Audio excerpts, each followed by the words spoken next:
Eu nem sempre me chamei Fernanda Peregrino. Até os meus 17 anos, o meu nome todo era Fernanda de Almeida. O sobrenome eu herdei do meu avô Jorge, homem negro nascido no interior de Goiás, criado pela avó e a mãe e pai de uma mãe solo. Meu avô se tornou desde cedo um homem muito apegado à religião, como se assim pudesse apagar todas as violências às quais foi submetido por ser um menino preto e pobre. Morava em fazenda dos outros, em casa, viu, filha? Em casa, rancho de baia, teve dias que pegou de fogo, né? Então a história é muito grande, eu não me interesso. Eu me interesso contar as coisas de Deus, se for conseguir fazer uma história, eu digo que nós precisamos ter cuidado para nós não ir para a cadeira de fogo. Este é o meu avô Jorge, com 94 anos. Ele não quis gravar formalmente, então eu captei este áudio no almoço de sábado, meio que escondido.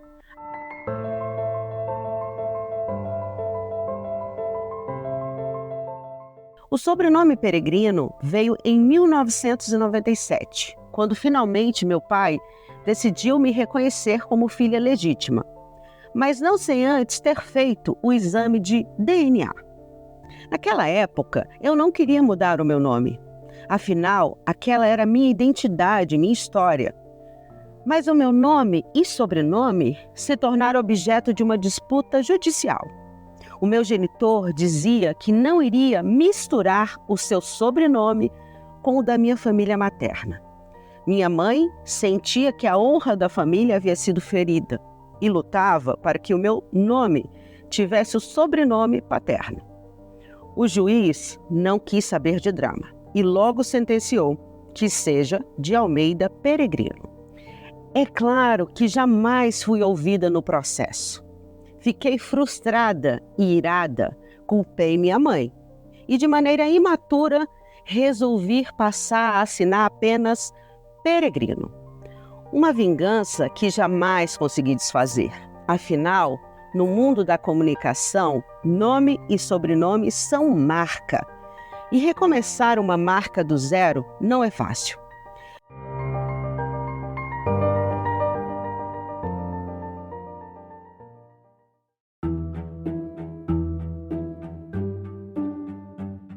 Aqui é a Fernanda de Almeida Peregrino, jornalista, idealizadora do podcast Sem o Nome do Pai, série independente com 5 episódios que vai mergulhar nesse tema tão delicado a fim de entender as causas e os impactos do abandono paterno e ouvir histórias de quem viveu essa dura realidade. Este é o 3º episódio e nele vamos compreender como o não reconhecimento paterno impacta os filhos e as filhas e buscar respostas junto aos psicólogos e caminhos para quem quer superar as sequelas do abandono paterno. Mas antes de começar a te contar mais sobre o abandono e o não reconhecimento paterno, eu quero dar um aviso. Você pode ouvir na íntegra todas as entrevistas feitas para a primeira temporada do Sem o Nome do Pai, com especialistas, mães solo e filhos e filhas vítimas de abandono paterno. Para isso, basta contribuir com o projeto lá na plataforma Apoia-se. Acesse apoia.se/Sem o Nome do Pai e confira as regras. Agora, fica aqui comigo porque juntos vamos investigar uma das feridas mais profundas da população brasileira. Roda a vinheta.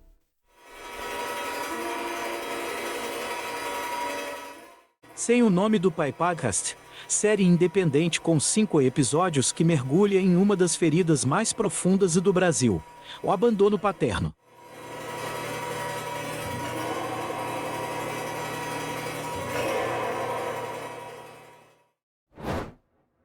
Os especialistas são categóricos. O não reconhecimento e o abandono paterno podem impactar profundamente a vida dos filhos, deixando sequelas duradouras. Segundo o neuropsicólogo Liercio Pinheiro, que é doutor em estudos cognitivos e mestre em educação, a capacidade dessas crianças e adolescentes de formarem vínculos fica comprometida. Isso é o que o especialista observou em seus atendimentos clínicos.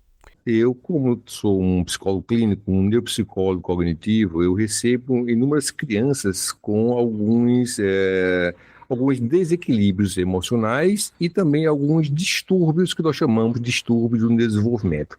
Mas o que acontece? Com contato com mães, que geralmente são as mães que levam as crianças, né, em busca de ajuda, eu tenho me deparado com uma realidade incrível.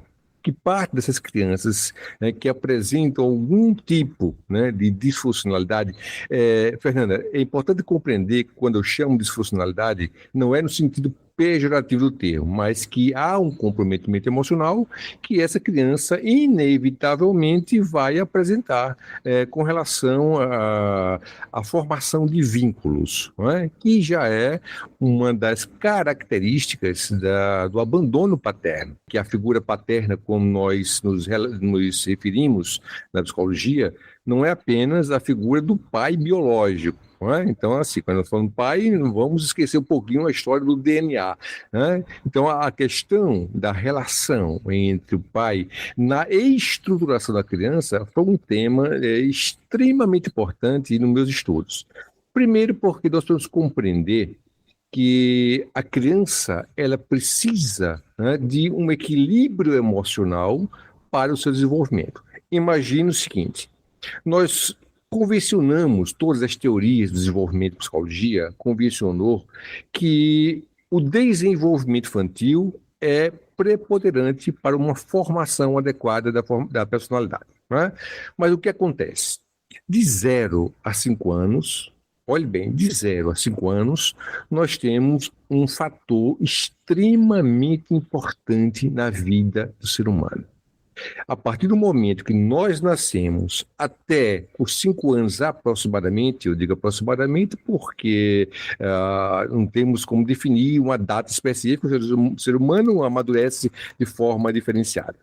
Então, o que acontece? A formação de uma estrutura da personalidade, olhe que eu não estou falando nem de personalidade, eu estou falando de uma estrutura da personalidade, ou seja, a base, o alicerce.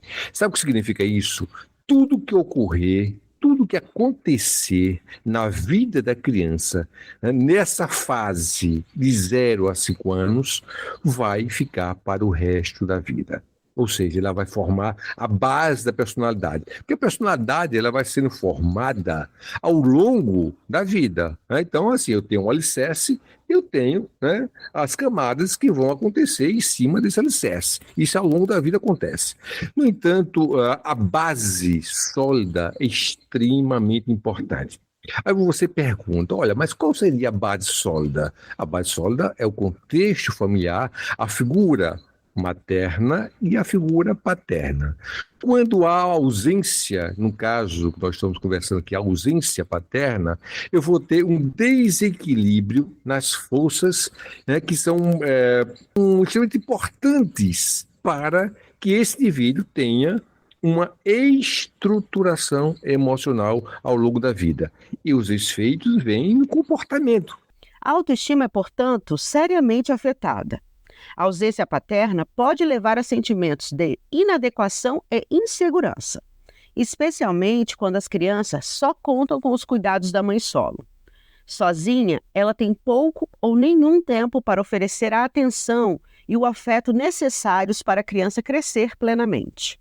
Fernanda, eu tiro pelas minhas irmãs, as que tiveram mais contato com meu pai, principalmente eu tenho um jeito de ser muito diferente das que não tiveram pai, sabe? Então, é meio assim, tem algumas coisas que a gente vê que é genética e tal, comportamento, criação, mas tem uma diferença muito grande entre eu e minhas irmãs mais novas, a Dene, a Zezé. Elas têm uma necessidade de algumas coisas, sabe, que eu olho e sei que é porque não tiveram pai, não tiveram a presença de um pai. Umas carências. Às vezes fala que todo homem que a mamãe paquerava, ela pedia para a mamãe casar. Ela falava com o homem e pedia para a mamãe casar com ele. Que o sonho dela era ter um pai. E isso causa mesmo problema na vida da pessoa. Não adianta, que reflete mais tarde, sabe, nos comportamentos e um monte de coisa. Às vezes uma insegurança, uma agressividade, sabe? faltou segurança, faltou estabilidade, que é a presença do pai que dá. Você acaba de ouvir a minha sogra Denise Moreira, que me apoiou na produção deste podcast, buscando fontes e abrindo algumas das feridas de sua própria família. Ela perdeu o pai aos 12 anos. Ele, que já estava enfermo há cerca de 2 anos, deixou 6 filhos, 3 deles com menos de 4 anos. A perda do patriarca virou a vida dessa família do avesso. A mãe, que até então era dona de casa, e a filha mais velha tiveram que sair para trabalhar. A minha sogra era a segunda filha mais velha do casal. E a ela coube a responsabilidade de ser mãe e pai de 4 crianças. Isso nos anos 70, quando a capital federal não tinha mais que 10 anos. Apesar de esse não ser um caso de abandono paterno, dá para sentir o quanto a falta de um pai pode desestruturar uma família e colocar os filhos em situação de vulnerabilidade. Eu acabei assumindo esse papel. Então, eu era defensora, eu brigava com o vizinho por causa deles, era eu que fazia o papel de pai, numa época, numa idade que eu não podia fazer, entendeu? Então, eu passei a ser mais agressiva, sabe, as coisas na cara, sabe, pela falta do pai, que eu queria suprir elas, né? E não foi assim, imposto, mas eu tinha 12 anos, mas eu me vi nessa responsabilidade. E nem sabia que eu tinha me visto. Eu comecei a perceber isso de muito tempo para cá, sabe? De pouco tempo para cá. Eu comecei a estudar a minha postura, porque que eu era assim. Mas era porque não tinha pai, eu queria, tipo, colocar elas debaixo do meu braço, entendeu? E proteger. E que fez mal para mim também.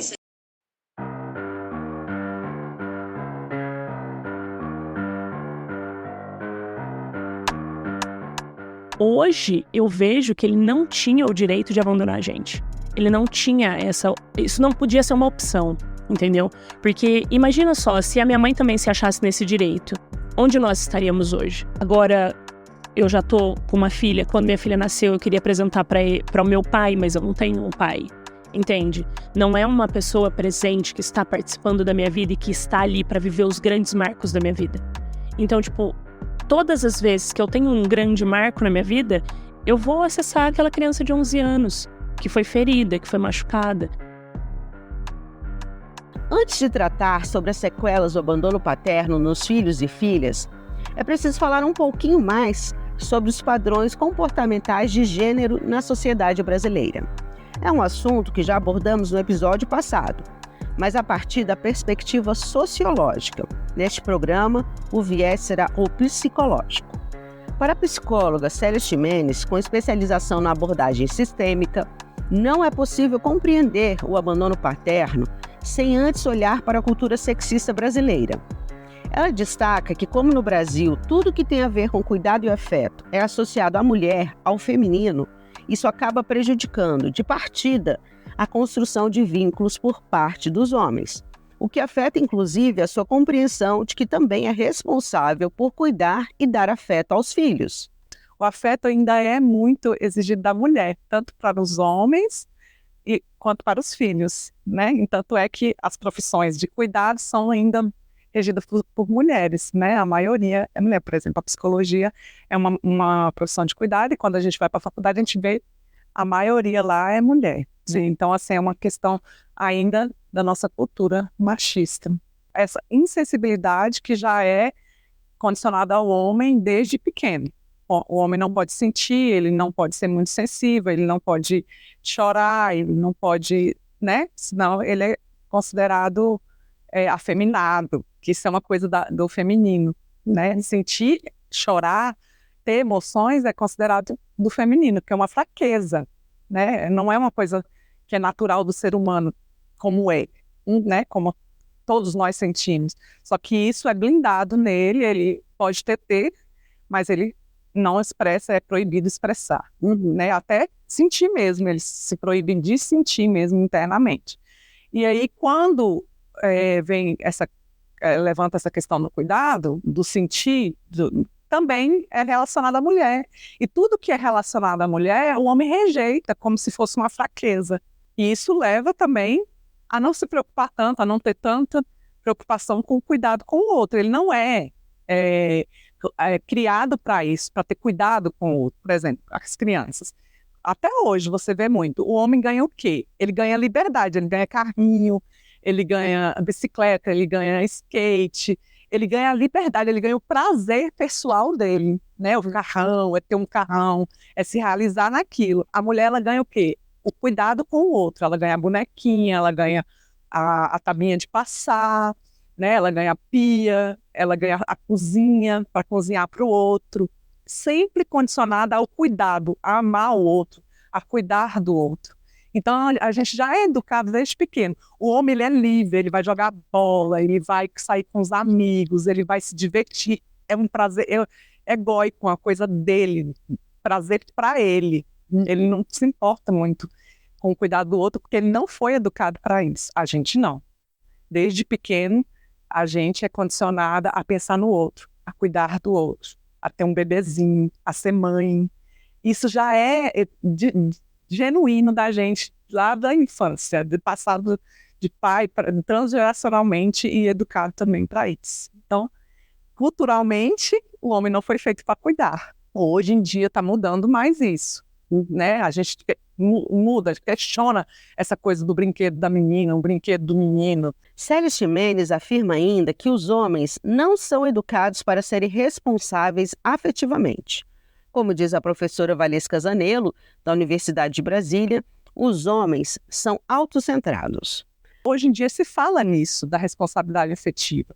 Antes não. Como tem essa coisa egóica do egoísmo, de você pensar muito em você, você não pensa no outro. Nem na mulher, no que a mulher quer, no que ela quer para a vida dela, né? Ela está condicionada àquilo e aquilo e pronto. E o homem tem isso internalizado e ela não pode ter vontade. Né? Então, assim, agora que se fala em responsabilidade afetiva, e também estende-se aos filhos, a responsabilidade afetiva do homem com os filhos. Só que aí você fala de afeto, você está falando de afeto, você não está falando só de prover esse filho, de dar roupa, escola e alimentação. Você está falando de afeto, de você dar amor e carinho e exemplo para esse filho. Hoje em dia se fala nisso. Há tempos atrás era só um provedor mesmo. O desafio é educar homens mais afetivos, responsáveis e comprometidos com a família e os outros seres humanos. Enquanto esses novos paradigmas de masculinidade não se tornam senso comum, Célia Ximenes diz que a responsabilização legal é fundamental para a construção de pais mais presentes e afetuosos. São vítimas também, né? E no mundo ideal que eu ia falar, a gente educa esses homens para não acontecer. Sim. Mas não é a nossa realidade, né? A gente não tem essa estrutura de educação para chegar nesse ponto deles não fazerem mais isso. Então, assim, tem uma coisa assim entre educar, que é pouquíssimo ainda, e o punir, que é essa coisa do judicial, que exige pagar pensão, se não pagar é preso, é responsabilização. Tem a questão do abandono afetivo que veio agora, que é muito novo, né? Então tem a punição, e eu acho que a punição tem que vir junto também ainda, precisamos dela, né? Porque acontece muito, a gente não pode deixar essas crianças a mercê até quando vai haver uma educação, não. É uma coisa urgente, não tem como, né? Não dá para as crianças ficarem esperando e as mães sendo penalizadas sozinhas, esperando esses homens abrirem a cabeça para uma educação. Não dá. Então, assim, ao mesmo tempo que a gente tem que fazer essa educação e essa conscientização, até do adulto, que eu acho que tinha que ter mais grupos, mais coisas para trabalhar o masculino, né? Porque tem muita coisa para a mulher e pouca coisa para os homens, assim, nessa questão de educação do masculino. Tem que trabalhar esse homem, mas também tem que punir. Não dá para você ficar esperando uma educação fazer efeito. Não, tem que ter a punição para que haja uma ação rápida, né? E aí é o que é feito. Ainda a justiça não consegue exigir que esse homem dê o afeto, né?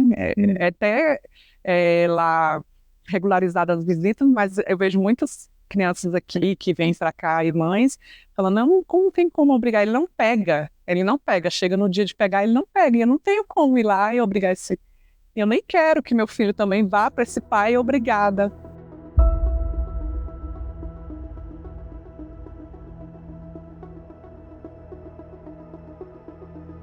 E sempre foi um tabu, assim, a questão do meu pai na minha vida, porque não se falava nisso, né? Não se falava nisso, eu só pensava sobre isso no Dia dos Pais, que sempre foi uma data muito triste pra mim, assim. E então era muito difícil, assim. Foi muito difícil a minha infância nesse sentido, porque sempre foi um grande sonho encontrar ele. Sempre foi. E tinha muita vontade de saber quem ele era, quem era meu pai, me relacionar, resgatar uma relação perdida, conhecer o lado dele da história, né? O abandono paterno está relacionado ao risco de desenvolver depressão e ansiedade e acaba influenciando os filhos a repetirem padrões de abandono em seus próprios relacionamentos. É o que explica o Dr. Liércio Pinheiro. Então, eu vou ter um grupo de indivíduos que inevitavelmente vai apresentar alguma disfuncionalidade. Ou seja, emocionalmente ele vai se fragilizar. Então, por exemplo, você vai ver indivíduos que foram abandonados, né, pelo pai, né, ao longo da vida, vão evitar, logicamente, não estou falando todos, estou falando uma parte dessas crianças, vão evitar relacionamentos afetivos duradouros. Uma parte, né, pode até reproduzir, ou seja, o medo de vínculo é tão grande, o medo de perda é tão grande que ele vai fazer com que ele não consiga estabelecer essas relações afetivas duradouras, ou seja, construir família, e até mesmo reproduzir aquilo que ele vivenciou. Os estudos mostram que comportamentos carregados de raiva e ressentimento também são frequentes em casos de ausência ou abandono paterno. E podem se manifestar, por exemplo, como agressividade e dificuldade para formar relacionamentos saudáveis, e problemas de confiança e medo de intimidade. A maioria dos adultos tem uma curiosidade em saber quem é o pai, de onde veio, né, por que ele não se fez presente na sua vida.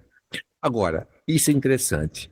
Alguns indivíduos utilizam o que nós chamamos de mecanismos de defesa. O que é um mecanismo de defesa? É um mecanismo que a nossa mente utiliza para que a gente possa manter a integridade. Olha só. Então, a integridade psíquica ela é extremamente importante para manter a saúde mental. Então, eu vou negar que eu quero conhecer o meu pai, né? Eu vou dizer para você que eu não sei quem é, mas também não quero saber. Eu vou dizer para você que eu não tenho interesse e pouco me importa quem é o meu pai. Então, olha que coisa incrível.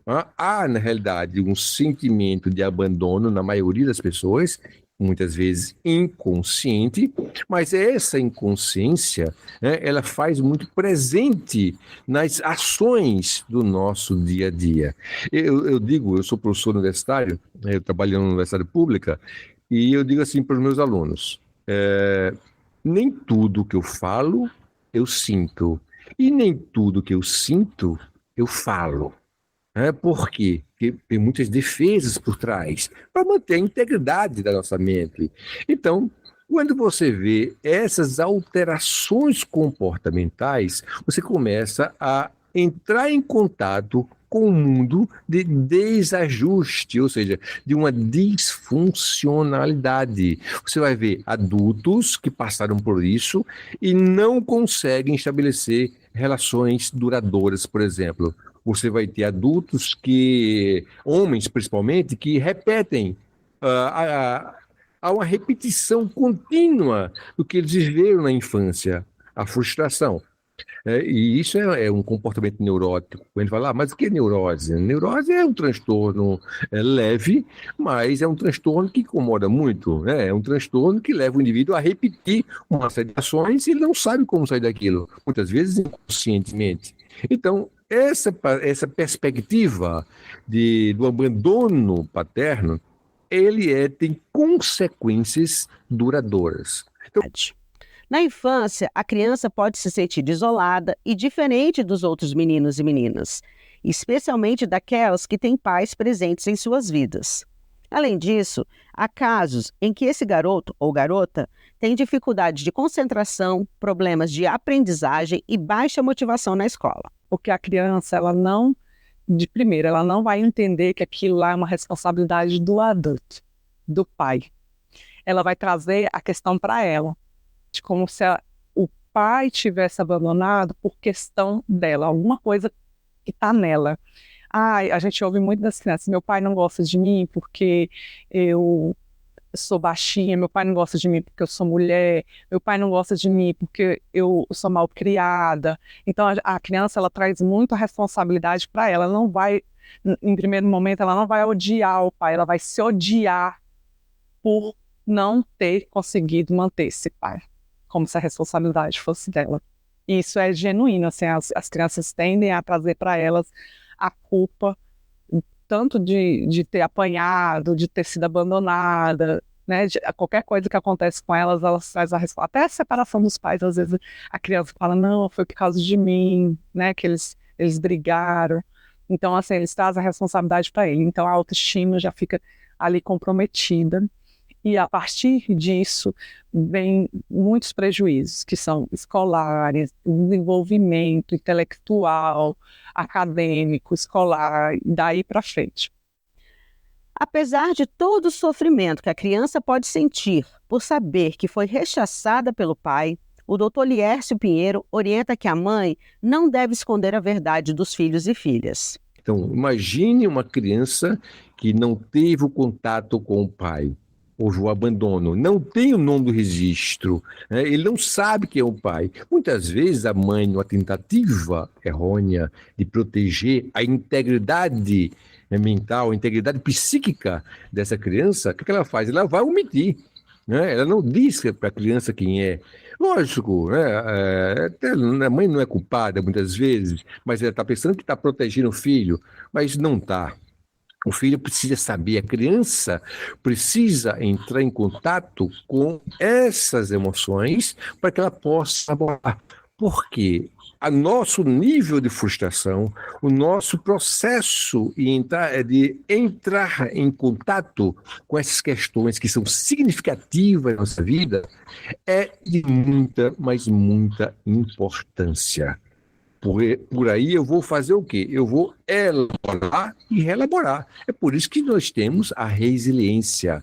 É por isso que nós não enlouquecemos, né? Porque você sabe que quando nós falamos saúde mental, na realidade, é você andar numa corda bamba, onde você não pode cair nem para a esquerda, nem para a direita.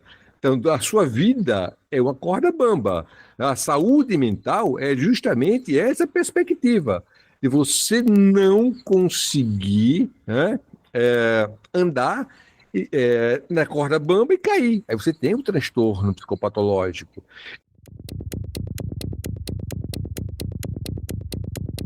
Mas é óbvio que nós, homens, a gente sempre fica buscando referenciais masculinos e é claro que um pai faz falta. Um pai faz falta para um menino, para um garoto, justamente nesse ponto, como um referencial. Todos os dias eu gostaria de ter tido um pai para poder ligar para ele nos momentos que eu estava perdido, para poder ter alguém que me explicasse como funciona as drogas, as relações universitárias, as festas, os perigos, né, de lidar com todas as questões da vida. E para algumas questões a gente aprende com outros amigos, com outros homens, e falta esse pai, falta esse tutor, esse mentor, essa luz que é um cuidador. Algumas dessas crianças e jovens desenvolvem comportamentos de risco em busca de atenção ou aceitação, como uso de drogas, álcool, delinquência ou atividades perigosas.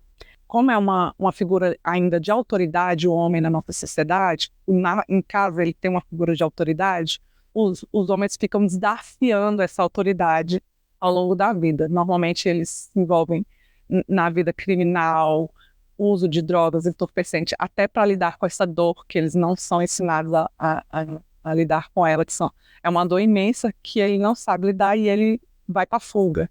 E a fuga muitas vezes, né, são o uso de drogas, de álcool, né, e isso é uma coisa que acontece muito com os meninos. As meninas, elas tendem a repetir o modelo familiar de escolhas, né? Então, assim, é um homem indisponível afetivamente, normalmente, que elas vão... A gente fica muito no que é conhecido, né? O que é conhecido pra gente, o que é de praxe ali, que a gente teve acesso. Esse homem indisponível que foi para ela como pai, ela vai buscar esse homem disponível para se relacionar. E tem problemas de relacionamento, né? Às vezes é um pai que teve presente fisicamente, mas que era um pai talvez alcoólatra, que ele não estava disponível emocionalmente para os filhos, ele provia, ele estava ali, mas ele não estava emocionalmente disponível. E é o modelo que ela conheceu. E aí ela vai buscar esse modelo lá fora, que é que ela conhece. Essa adolescência, ela pode também se tornar uma adolescência turbulenta. Os conflitos infantis começam a vir à tona. O sentimento de abandono. Por quê? Olha só, quando eu falo o sentimento de abandono, é que todo o processo de abandono, ele é, no fundo, uma rejeição. Há um sentimento de rejeição. E esse sentimento de rejeição, ele está presente mesmo inconscientemente.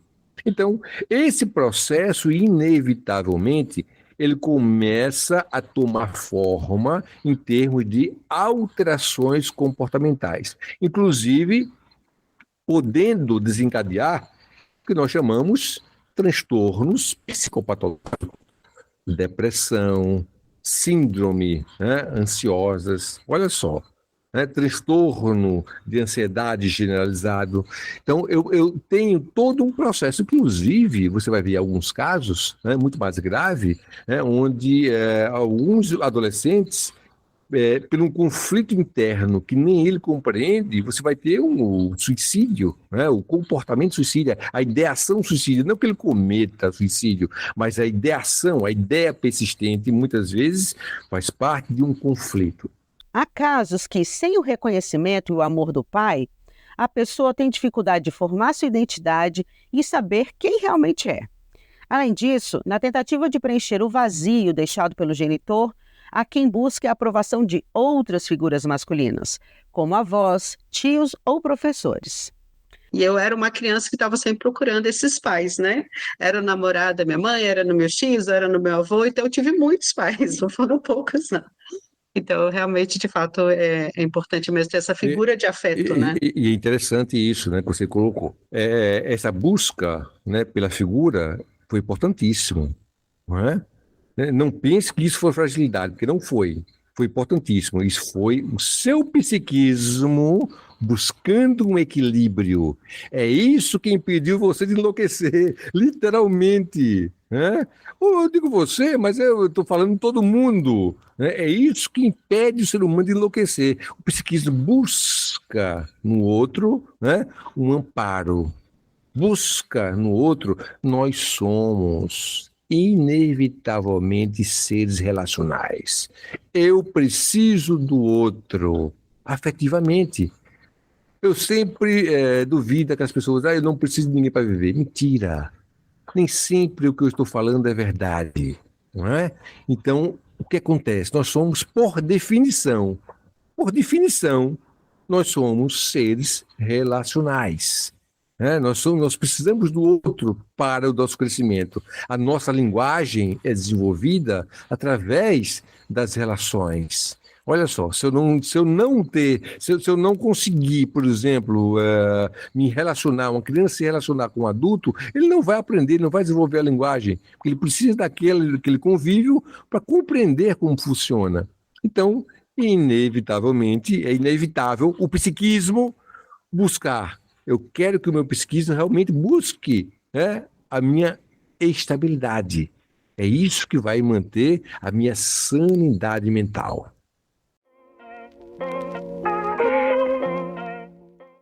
O que você sente ao pensar no seu pai? Se a resposta for complexa, repleta de nuances e emoções conflitantes, você não está sozinho. O podcast Sem o Nome do Pai é o lugar para explorar essas camadas e romper com o silenciamento das dores e sofrimentos causados pelo abandono paterno. Não perca nenhum episódio da primeira temporada. Inscreva-se agora no nosso canal no YouTube ou na sua plataforma de áudio favorita. Você também pode nos seguir no Instagram e no TikTok. O nosso @ é o Sem o Nome do Pai. Não deixe de curtir, comentar e compartilhar os episódios. O seu apoio é fundamental para o sucesso do podcast Sem o Nome do Pai.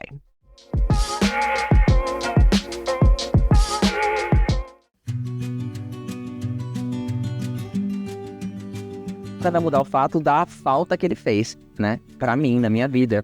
E aí, com essa ausência, com todas essas carências emocionais, de se sentir órfão, né?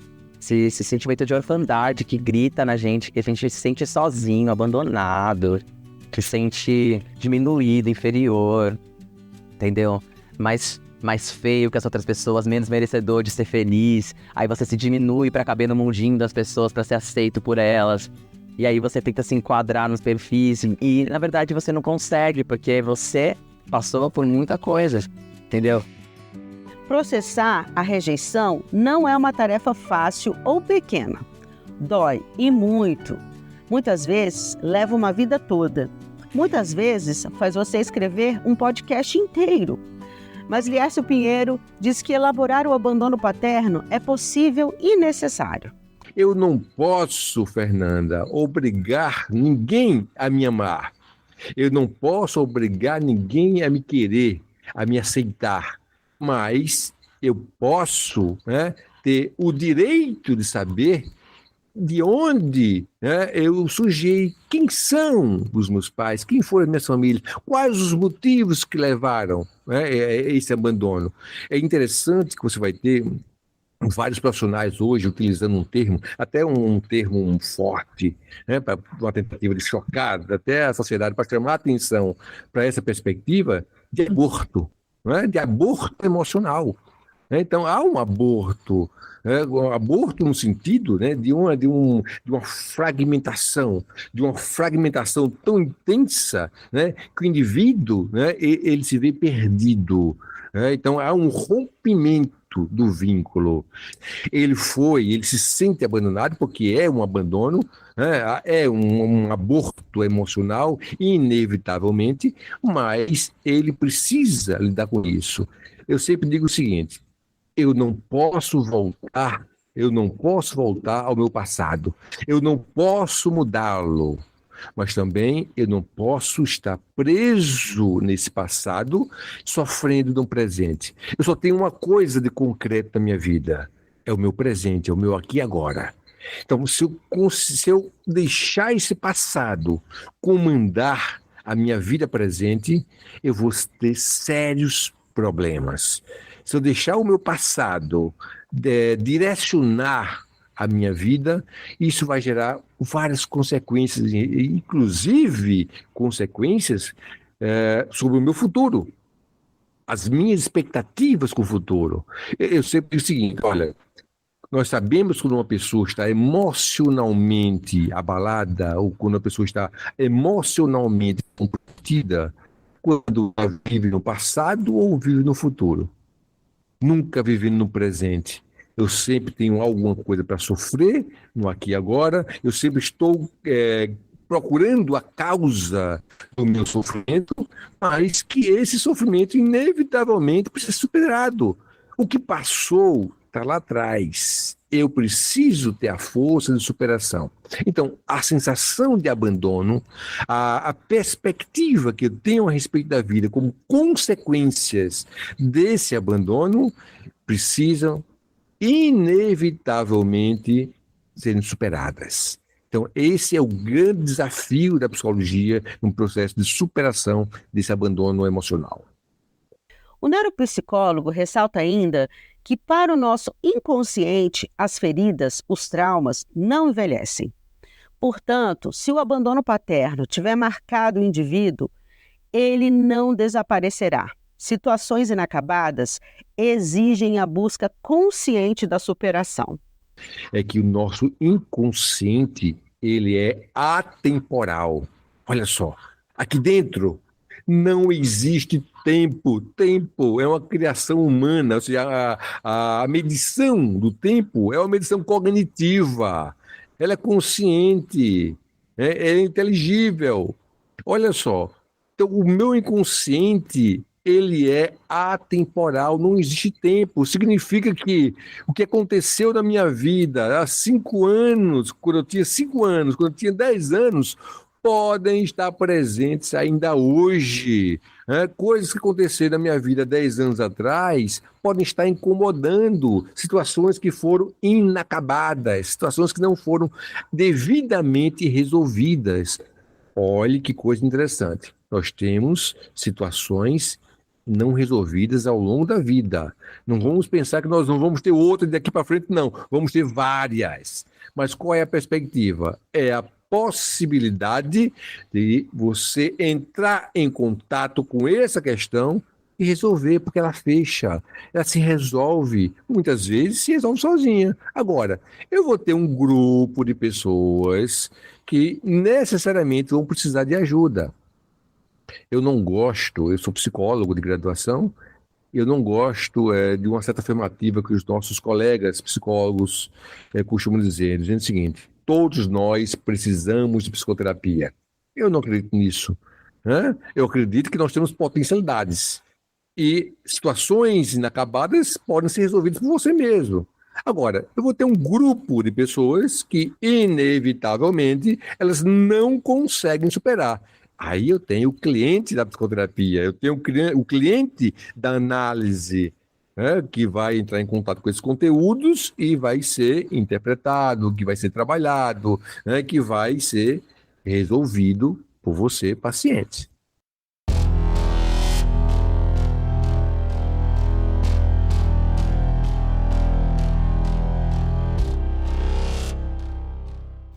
O brasiliense Tiago, de 44 anos, casado e pai de 3 filhos, me contou que até hoje é complicado lidar com a falta do nome do pai em seus documentos. Isso me marcou muito, né? E me marca até hoje, né? Não ter o nome do meu pai no meu documento, né? Nos meus documentos. Ele é sobrinho da minha sogra e eu o convidei para participar do podcast justamente para mostrar que o abandono paterno afeta a todas as famílias brasileiras, sem distinção de classe, raça e religião. É um problema de todos nós. Então, por que ainda assistimos, passivamente, a tantos homens abandonarem seres indefesos na fase mais vulnerável de suas vidas? Por que agimos como se fosse aceitável os homens brasileiros serem sexualmente irresponsáveis? Eu conversei com o Tiago numa tarde do início de maio pela internet. Para ele, crescer sem pai foi traumático. Não pela ausência em si de uma figura masculina, mas por causa de todas as vulnerabilidades a que foi submetido por não ter mais uma pessoa responsável pelo seu sustento. Cresceu numa família de mulheres unidas e foi muito bem cuidado por elas dentro dos seus limites. Vale lembrar que elas já estavam se virando nos 30 para sobreviver depois da perda do patriarca, o avô de Tiago. Vale destacar ainda que se hoje as mulheres ganham 20% a menos que os homens, imagina no Brasil dos anos 80 e 90. A minha mãe foi uma mãe solo, né? Passou por várias situações difíceis, principalmente no meu parto, que foi um parto muito delicado, onde eu nasci e acabaram esquecendo uma pinça cirúrgica dentro dela. Então, nem mamar eu mamei, né? Eu fui retirado do hospital, a minha avó me retirou do hospital e a minha mãe ficou, né? E ficou naquela situação gravíssima, né? Se não fosse a minha tia, Denise, ter ajudado a gente nessa época, a minha mãe teria até morrido, né? Porque foi ela e o esposo dela que pagou a cirurgia da minha mãe, né? Porque tiveram que abrir a minha mãe de novo, porque até então meu pai abandonou a minha mãe, né? Então eu sou muito grato à minha tia por causa disso, né? Porque a história da minha mãe é uma história, assim, de uma pessoa que foi uma vencedora, né? Porque praticamente criou os 3 filhos só, né? Teve um marido, mas, na verdade, mais um companheiro, né? Porque pai mesmo presente nunca foi, né? Foi uma infância muito difícil. não foi fácil, né? E eu carrego esses traumas até hoje, né? Eu trato com psicólogo, faço terapia, mas é algo que mexe comigo muito mesmo, mas bastante. Porque é algo que me marca muito, né? Porque quando você é criança, que as pessoas perguntam sobre o seu pai, é complicado isso, né? Você falar, não, não, não tenho pai, eu tenho um padrasto. Ele passou os primeiros anos de sua vida morando na casa da avó materna, que na prática era quem cuidava dele. Algum tempo depois de seu nascimento, sua mãe se casou, mas ele só foi morar com o casal quando já tinha uma irmãzinha de 1 ano. Infelizmente, não foi recebido pelo padrasto com o afeto e o cuidado que uma criança de 2 ou 3 anos precisava. Sempre eu era alvo de briga, né? Toda vez que eles discutiam por alguma coisa e tal, eles sempre me usavam, né? Tipo assim, não era filho dele, né? Então isso foi muito complicado, né? As dificuldades fizeram Tiago amadurecer logo e se tornar o homem responsável e maduro que ainda não tinha convivido. Na adolescência, fez um curso profissionalizante e de lá já saiu empregado. Isso aos 14 anos. Aos 17, já estava casado e com uma filha. Porque você não ser reconhecido, querendo ou não, é algo que mexe muito com você, né? Que você fala assim, poxa, mas por quê, né? Por que tinha que ser assim? Então, mas isso me fez crescer também, isso fez ser o homem que eu sou hoje, né? O pai que eu sou. Isso tudo é consequência da minha vida, né? É tanto que a minha filha vai casar agora, a Tayane, né? A mais velha, né? E tenho certeza que a minha filha, ela tem orgulho do pai que ela tem, porque tudo que eu pude fazer por ela, eu fiz, né? É, é tanto que até hoje, né? Com tudo que está acontecendo na vida dela e tudo, eu sempre fui muito presente, né? Fui muito amigo dela, né? Em relação a tudo, né? Em relação financeira também, né? Então, eu sempre procurei ser aquilo que eu não tive, eu procuro dar para os meus filhos, né? E porque essa questão de pai, ela é muito complicada, né? Eu vejo certas pessoas falem assim, não, pai é palhaço, né? Não é, pai é referência, pai de verdade, os filhos têm ele como referência. E a presença paterna, ela é muito importante dentro de uma casa, né? Por quê? Porque o pai, ele é a base de tudo, ele é a segurança, né? Ele é a pessoa que dá a segurança. A mãe é aquela que faz tudo, é aquela que a criança não consegue viver sem, mas o pai é a segurança da casa, né? É aquilo que, tipo assim, é tanto que a minha filha, qualquer problema que ela tem, ela não liga para a mãe dela, ela não liga para o namorado dela, ela liga para o pai dela. Pai, então é o socorro, né? É o imediato, né? Eventualmente, o padrasto se arrependeu do tratamento indigno e violento que deu para o enteado. Tiago me contou que ele o perdoou, mas reconhece que o abandono paterno e um padrasto indiferente influenciaram o seu destino e, graças a Deus, para o bem. Então, a minha mãe, ela é a pessoa que me moldou, foi a pessoa que fez o meu caráter, a minha hombridade, né? Porque o meu padrasto, então, ele era muito ignorante comigo, né?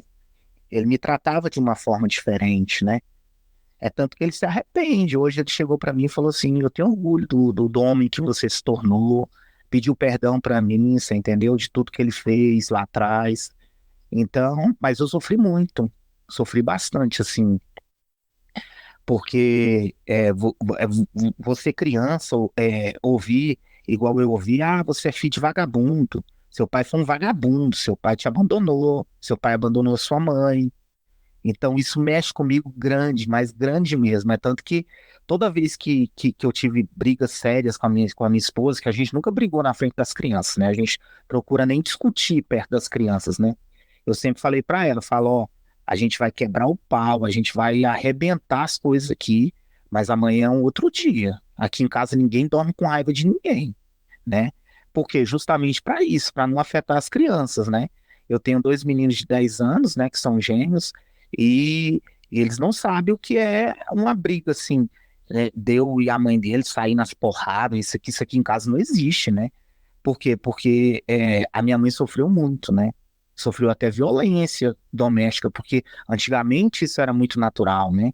O homem achava que podia bater na mulher, podia fazer e acontecer, né? Hoje as coisas não são mais dessa forma, né? E eu cresci nesse ambiente, né? Nesse ambiente pesado, nesse ambiente doloroso, né? Porque eu vi minha mãe chorar muitas vezes, né? Porque quando ele não podia atacar minha mãe diretamente, atacava a mim, né? Então me usava como é, algo para poder afetar a minha mãe, né? E isso machucava demais ela, né?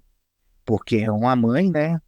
E eu e minha mãe, ela, cara, minha mãe foi uma pessoa assim muito guerreira, muito lutadora, né? Eu nunca vi a minha mãe doente, né? Eu nunca vi a minha mãe doente, né? Eu não me recordo da minha mãe doente, porque mesmo doente ela tava ali, ó, fazendo comida, fazendo café, indo trabalhar, correndo atrás.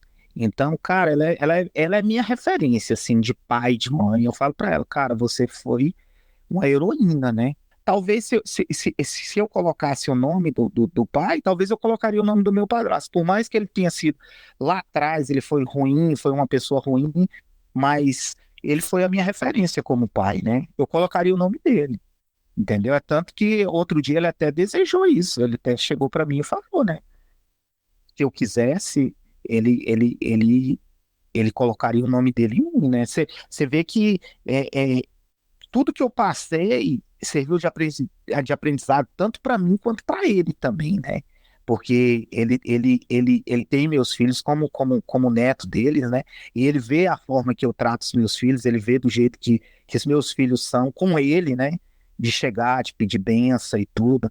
Então, isso mexeu muito com ele também. Isso também foi um aprendizado para ele, né? Foi praticamente um tapa na cara também, né? Perguntei se ele gostaria de ter acesso aos direitos que a lei brasileira garante aos filhos, como de herança. Tiago me disse que não há espaço em sua vida para o homem que o abandonou antes mesmo de nascer. Porque eu não quero aproximação, não desejo mal, desejo tudo de bom, você entendeu? Mas ele lá e eu aqui. Não pretendo nem conhecê-lo. Porque para mim não faz diferença, né?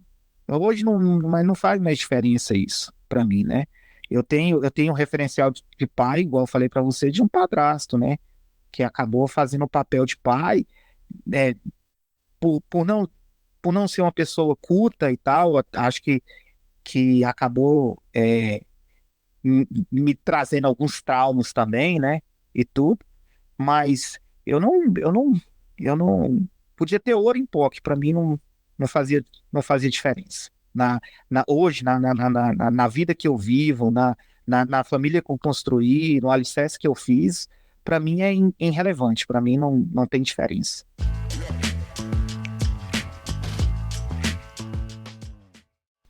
Que tal compartilhar conosco a sua história de abandono paterno ou não reconhecimento paterno? Ela pode fazer parte da segunda temporada do podcast Sem o Nome do Pai. Escreva-nos no e-mail contato@semonomedopai.com. E não se preocupe, os seus dados serão preservados.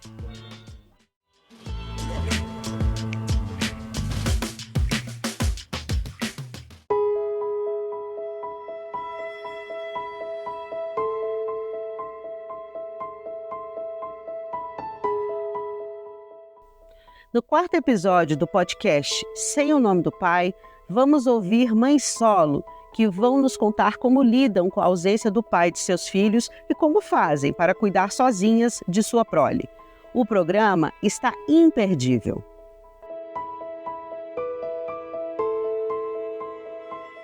Este episódio foi idealizado, produzido, apurado, escrito e editado por mim, Fernanda de Almeida Peregrino, e contou com relatos retirados dos canais no YouTube Ter a Pia, SBT no Interior e Gazeta do Povo. As trilhas sonoras do podcast Sem o Nome do Pai são do Free Music Archive e do Podcastle.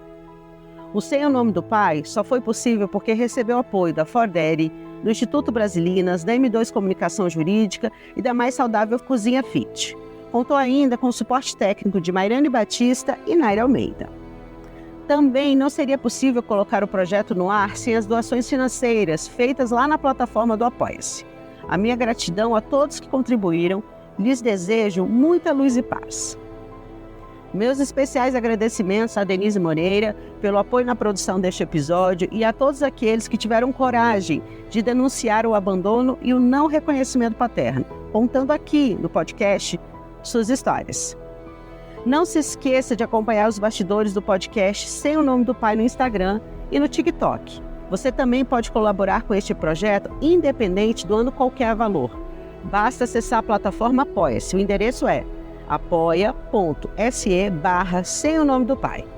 É isso, pessoal. Semana que vem tem mais. Até lá!